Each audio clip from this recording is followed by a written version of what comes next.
Mic से बोल रहा है भाई, माइक से बोल रहा है, माइक से बोल रहा है, माइक लगा के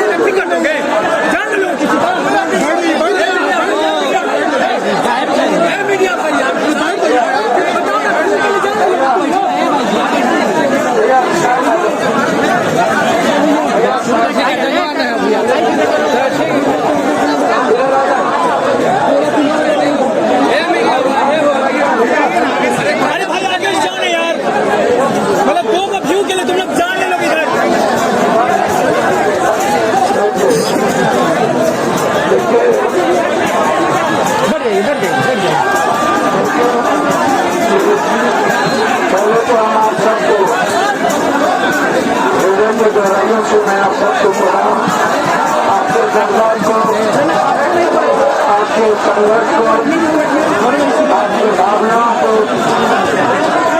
आपके नियम को, आपके उपेक्षा को, आपकी आवाज को और आपके क्रांतिकारी निर्णय को मैं बहुत बधाई देता हूँ। आप सबको प्रणाम करता हूँ। मैं 4-5 बात कहना चाहूँगा। मेरा सवाल क्या होता है, मेरी बात सुनिएगा सब।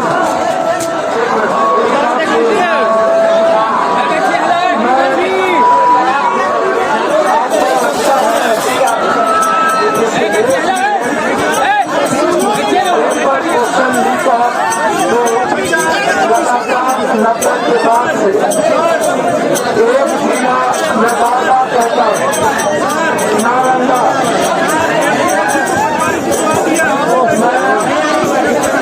सवाल एक एग्जाम चलिए, मध्य प्रदेश के डॉक्टर एक बड़ी लड़ाई हो, पूरा एग्जामिनेशन कैंसिल हो जाए, लेकिन यह एक सेंटीमेंट है, आपका जज्बात है। आप चाहते हैं 4 लाख से ऊपर बच्चे हमारे इसमें प्रभावित हैं, 12,000 बच्चों के यदि हम छोड़ दें तभी लगभग 3,60,000, 3,85,000 के लगभग 4 लाख के लगभग बच्चे वैसे ही प्रभावित होंगे। अरे पीछे धक्का दे रहा भाई, हम गिर जाएंगे, गिर जाएंगे सब, पीछे धक्का दे रहा है। क्या कर रहे हो यार, आप याद करिए पहली बार धक्का दे रहा हूँ, हम गिर जाएंगे इधर, देखिए ना पूरा चढ़ा हुआ है। नीट के सवाल पर संदेश दिया था कि देश की युवा क्या चाहती है। देश का युवा लोकसभा में वोट नहीं, वह जो उनका जो आज सबसे बड़ा प्रॉब्लम है, थोड़ा संभाल के बोलिए, जिंदगी से जुड़ा हुआ मुद्दा, जिंदगी से जुड़ा हुआ उनके सवाल, और ये सवाल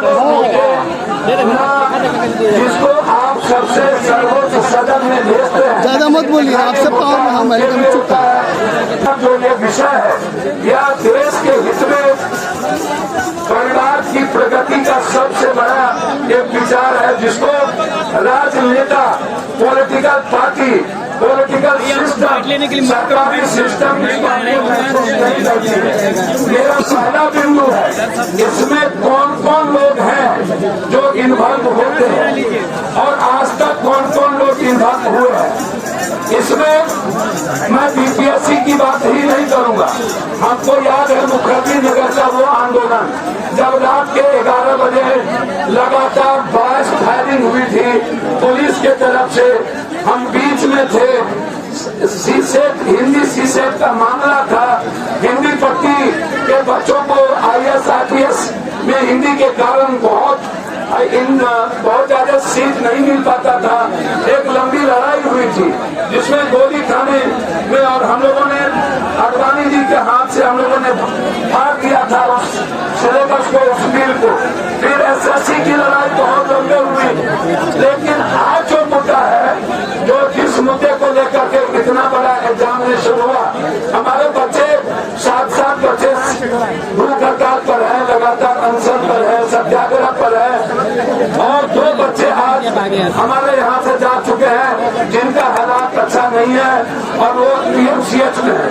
ये बच्चे भी बिहार के बच्चे हैं, पॉलिटिकल बच्चा है, हम जब सोशल मीडिया खोलते हैं तो आप लोग उसमें सबसे पहले लिखते हैं डिमोसाइड, आप लोग लिखते हैं डिमोसाइड, डोमिसाइड का मुद्दा आप लिखते हैं। सबसे पहला मैं आपको वही देखता हूँ। दूसरा मुद्दा लिखते हैं एग्जामिनेशन, री एग्जामिनेशन, और इसी एग्जामिनेशन का मात्र जिक्र है और पेपर का जितना रिकॉर्ड होता है उस पर आप फिर दोबारा चर्चा नहीं करते हैं। लेकिन अभी जो बात सामने आई है या जितना मैं जानता हूँ, जो पेपर दिया गया, जो क्वेश्चन दिया गया, ये इतना सरल क्वेश्चन जो दिया गया, जिस वो कहाँ से किस परिस्थितियों में दिया गया। एक तो ये सवाल है, ये कई बार ये मुद्दा उठता है कि आखिर ये सजेस्ट कौन करता है, ये प्रैक्टिस किसका है, और ये प्रैक्टिस से कहाँ से क्वेश्चन आता है, और कौन इस प्रैक्टिस के द्वारा बेनिफिशरीज है, और इस पर तो बात होती नहीं है। इस पर बेनिफिशरीज कौन है, इसका प्रैक्टिस था, कौन प्रैक्टिस बता रहे हैं। दूसरा मुद्दा ये है कि आप नॉर्मलाइजेशन की बात करते हैं। नॉर्मलाइजेशन में सरकार ने कह दी कि नॉर्मलाइजेशन का कोई बात नहीं है। जब कोई बात नहीं थी तो फिर जब एग्जामिनेशन कंडक्ट हुआ तो हम ये सरकार से जानना चाहेंगे कि एग्जामिनेशन कंडक्ट के बाद दो तरह के क्वेश्चन कहाँ से आए, और वो दो तरह के दूसरा, यदि आप हार्ड क्वेश्चन को लाएंगे, हार्ड क्वेश्चन करेंगे, वो प्रभावित होगा कौन, जो बच्चा आज नहीं आ पाया। और यदि जनरल जो क्वेश्चन था और उसी क्वेश्चन को छोड़ देंगे, वो प्रभावित होगा जो आ गया है। तो सवाल उठता ये है कि क्या ये, भैया थोड़ा सा प्लीज, ये जो मुद्दा है जिसमें आपने एक ही डिमांड, दो डिमांड है आपका, एक बीपीएससी जो इसमें इन्वॉल्व है, जो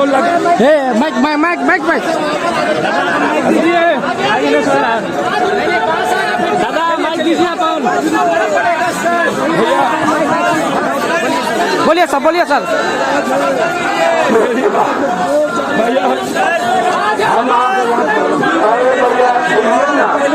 मेरी बात तो सुनिए भैया, हम सबको, भैया मेरी बात सुनिए, मेरी बात आप जो कहिएगा हम मानेंगे, लेकिन मेरी बात सुनिए, हमारी बात सुनिए।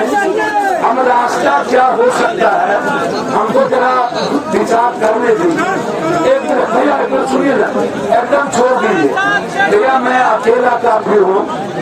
तो सदन यदि मेरी बात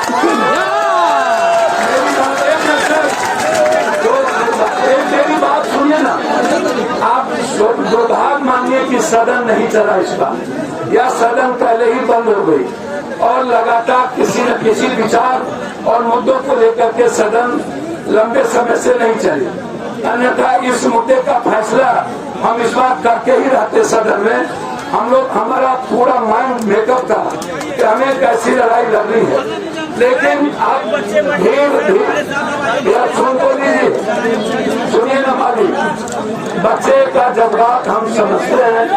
बच्चे भैया सुनिए ना माली, आयोग सुनिए ना, हम अकेला बैठ जाएंगे ना आयोग पर, आप चिंता मत करिए, हम अकेला ही काफी बैठ जाएंगे तो पूरी दुनिया देख लेगी।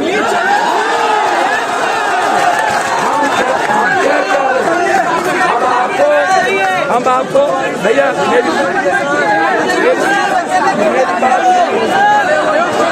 मेरी बात सुनिए ना, भैया बातों को सुनो भैया, पहले मेरी बात चार हो, आप बच्चों के लिए चार बात, आप अनाप शनाप मत लिखा कीजिए, आप किसी व्यक्ति विशेष पर कमेंट मत कीजिए, आप अपनी बात रखिए, आपको पूरा देश का सपोर्ट मिलेगा।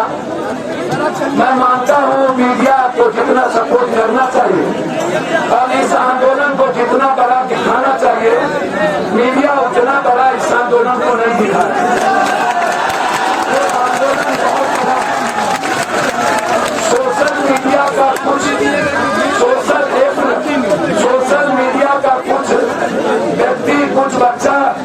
सोशल मीडिया कुछ लोग को दिखा देते हैं, लेकिन हेलो हेलो हेलो, तो आप हमको एक बात करिए भैया, ये क्वेश्चन सेट कहाँ से होता है और क्वेश्चन की प्रैक्टिस कहाँ से होती है? आप जब हम बोलेंगे तो आप लोग के पेट में दर्द हो जाएगा। हम बोलेंगे नहीं यार, मैं नहीं बोलूंगा, मैं नहीं बोलूंगा, मैं किसी पर्सनल बात नहीं करूंगा, लेकिन मैं आपसे यह पूछना चाहता हूं कि क्या आपको लगता है जितने पेपर आप होते हैं उसमें क्या किसी एक संस्था की ही भूमिका है या 3-4 संस्था इसमें इन्वॉल्व है या इन्वॉल्व की नहीं? तो मेरे लिए चारों संस्था दुश्मन है कि एक संस्था दुश्मन है? तो फिर ये चारों अनरेस्पेक्ट के लायक है या नहीं, हमको ये बताइए। तो फिर ऐसे व्यवस्था को रेस्पेक्ट क्यों मिलता है सोसाइटी में? ऐसे व्यवस्था को रेस्पेक्ट नहीं मिलना चाहिए। दूसरा चीज, आप जो नेता आप यहाँ बैठे हुए हमारे बच्चे भूख हड़ताल पर हैं, क्यों नहीं कहते हैं अपने अपने गार्जियन और अपने अपने परिवार और रिश्तेदार को ये विधायक एमपी को भूखने मत दो? क्यों नहीं बोलते हैं? आप विधानसभा में